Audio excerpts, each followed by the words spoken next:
In the middle of the news broadcast, Israel's missiles hit Iran's state-run TV studio. Initially attempting to continue with the broadcast, the anchor finally had to leave when a direct hit caused debris to fly all around. When Netanyahu was asked about the Israeli strike on Iran's state television headquarters, he said the Iranian people strive to break free from this tyrannical regime and can discover the truth, and that is important. It's day 5 of the intense airstrikes between Iran and Israel, and the situation is heating up fast. US President Donald Trump has gone so far as to urge civilians to evacuate Tehran, saying on Truth Social that Iran has to stay out of the nuclear weapons business and should have taken his deal. His evacuation call adds a sharp new twist to the unfolding conflict. Meanwhile, G7 leaders meeting in Canada are pleading for calm.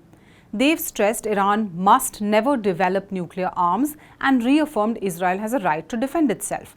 A message backed by both statements and diplomacy. French President Emmanuel Macron even shared details of a ceasefire plan Trump reportedly floated, calling for broader talks between the parties. There is an offer that has been made, indeed of meetings and exchanges. There is an offer that has been made, especially to have a ceasefire and to initiate broader discussions. And I think this is a very good thing. So now we need to see what the stakeholders will do. But wait, Trump is now hopping mad at Macron for saying Trump was making a ceasefire offer.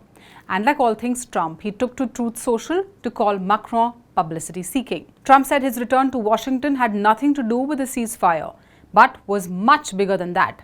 Emmanuel always gets it wrong, said Trump. Back in Tehran and Natanz, explosions have rocked the cities. Air defenses were triggered, smoke billowed over key sites, and Israel hit infrastructure. And like we showed you earlier, it was a state TV and nuclear facilities.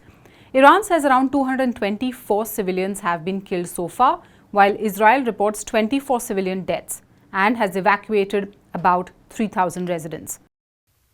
Tonight, a remotely controlled aircraft flew over Tehran's airport and attacked 2 Iranian F-14 fighter jets.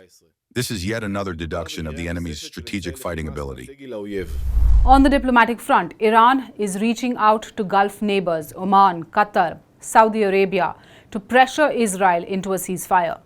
Tehran is even offering to loosen its stance in nuclear negotiations in exchange.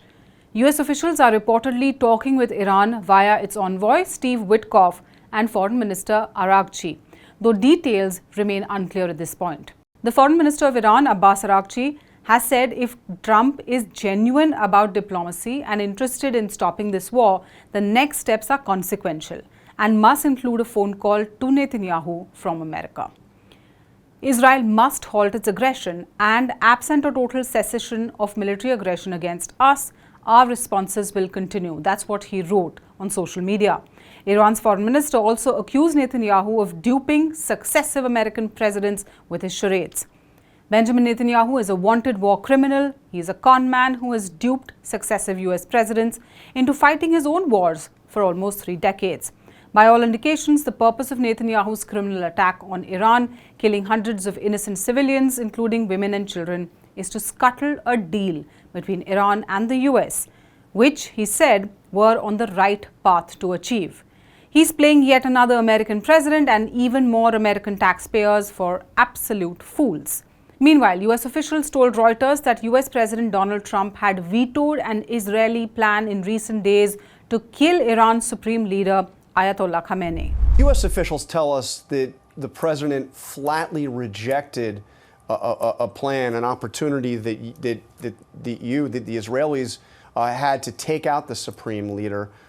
Do you understand his concern? My understanding is his concern is that this would escalate the conflict beyond where it is already.